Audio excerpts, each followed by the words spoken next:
Olá pessoal, tudo bem com vocês? Eu me chamo João Vitor, sou enfermeiro e vou apresentar o CITREP relacionado à Semana Epidemiológica 52, que corresponde aos dias 21 a 27 de dezembro.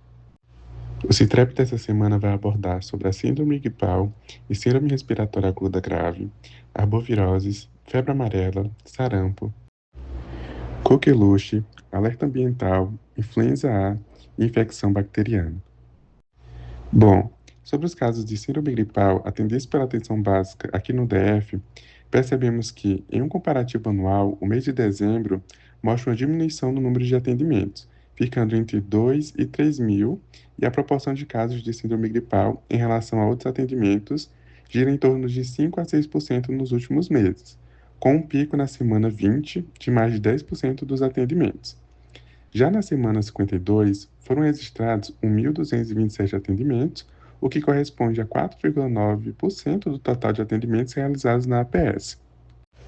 A vigilância sentinela mostra que, nas últimas 5 semanas, o metapneumovírus vem ganhando espaço de forma consistente, tornando-se o segundo vírus mais detectado após o rinovírus. Esse aumento indica a intensificação da circulação comunitária e exige atenção para os possíveis impactos nos atendimentos, especialmente em crianças e grupos de risco. Agora, se tratando da última previsão do Infogripe, a última atualização é referente à semana epidemiológica 50, em que mostra Roraima em risco para estrague, enquanto Acre, Amazonas, Pará, Mato Grosso, Tocantins, Goiás, Sergipe e Espírito Santo estão em alerta. Os demais estados permanecem em zona de segurança. Embora Roraima tenha tendência estável, Pará, Acre, Tocantins, Mato Grosso e o Distrito Federal apresentam mais de 95% de probabilidade de aumento. Isso significa que o DF deve se preparar para o crescimento das internações por SRAG nas próximas semanas. Sobre os casos confirmados de SRAG no Brasil, a última semana é referente à Semana Epidemiológica 50, em que pode-se perceber principalmente o aumento na presença do metapneumovírus e rinovírus como causadores das internações hospitalares. Esse aumento se dá principalmente na região sudeste do Brasil, que tem maior impacto nos números de internação por SRAG. Sobre os óbitos da semana epidemiológica 47 a 50, percebe-se uma prevalência maior de SARS-CoV-2, seguido pelo rinovírus e pela influenza. Agora, em relação às arboviroses, observa-se no período das semanas epidemiológicas 48 a 51 de 2025, maior concentração de casos prováveis de dengue em algumas unidades da federação, com destaque para o Acre, que apresenta o coeficiente de incidência mais elevado. Tocantins, Pará e Espírito Santo também registram incidências expressivas, indicando circulação relevante do vírus nesses territórios. A distribuição espacial sugere um padrão heterogêneo da doença no país, reforçando a necessidade de intensificação das ações de vigilância, prevenção e controle, especialmente nas áreas com maiores coeficientes de incidência. Evidencia-se, nas semanas epidemiológicas 48 a 51 de 2025, a concentração de casos graves de dengue e com sinais de alarme em unidades da federação específicas. Goiás e São Paulo apresentam os maiores números absolutos, seguidos por Minas Gerais e Espírito Santo. Esse cenário indica a maior gravidade clínica da doença nesses estados, apontando para a necessidade de fortalecimento da assistência, vigilância ativa e resposta oportuna do serviço de saúde, a fim de reduzir complicações e óbitos associados à dengue. Registra-se, nas semanas epidemiológicas 48 a 51 de 2025, a ocorrência de 2 óbitos por dengue no país, distribuídos entre os estados do Pará e de Santa Catarina, com um óbito em cada unidade federativa. A presença de óbitos indica a circulação viral com potencial de agravamento clínico, reforçando a importância da detecção precoce, do manejo oportuno dos casos e do fortalecimento das ações de vigilância e assistência à saúde para a prevenção de novos desfechos fatais. Verifica-se nas semanas epidemiológicas 48 a 51 de 2025 a ocorrência de casos prováveis de chikungunya no país, com maior concentração e intensidade no Mato Grosso do Sul, que apresenta o coeficiente de incidência mais elevado e também o maior número de casos. Mato Grosso, Rio Grande do Norte e Tocantins também registram transmissão, porém com incidências e volumes inferiores. O padrão observado indica a distribuição heterogênea da doença, reforçando a necessidade de vigilância contínua e de ações de prevenção e de controle, especialmente nas áreas com maior incidência. Observa-se no período de janeiro a dezembro de 2025 ampla circulação do vírus Oropouche no Brasil, com elevado número de casos confirmados e registro de óbitos.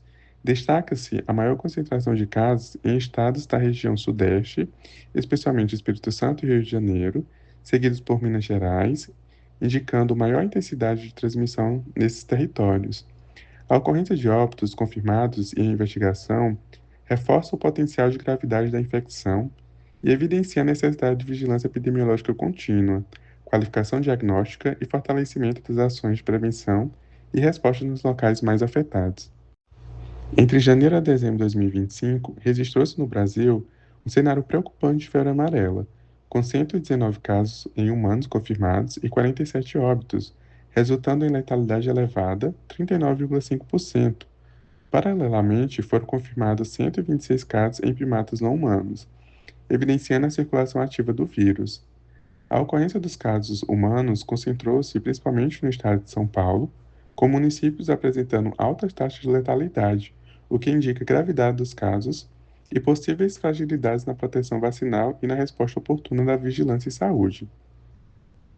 O conjunto dos dados aponta para as necessidades de fortalecimento das ações de vigilância, prevenção e vacinação, especialmente em áreas com registro de epizootias, a fim de reduzir a ocorrência de casos graves e de óbitos. Abrindo o panorama regional, o sarampo segue como um evento de grande relevância sanitária nas Américas em 2025. Observamos um volume expressivo de casos, concentrado principalmente no Canadá e no México, ambos já ultrapassando a marca de 5 mil casos no ano. Os Estados Unidos também mantêm transmissão relevante, com quase 2 mil casos registrados. Na América do Sul, embora os números absolutos sejam menores, há circulação ativa em países como Bolívia, Argentina, Paraguai, Brasil e Uruguai. Esse cenário evidencia a reintrodução sustentada do vírus em diferentes contextos epidemiológicos, com risco permanente de disseminação transfronteiriça, especialmente em áreas com bolsões de baixa cobertura vacinal. No Canadá, já são 5.353 casos no ano. Houve um aumento de 2 casos em relação à semana epidemiológica anterior. A província com maior número de casos é Ontário, com 2.395, mais o último surto na região em outubro, seguido de Alberta, com 1.993, com recentes casos notificados.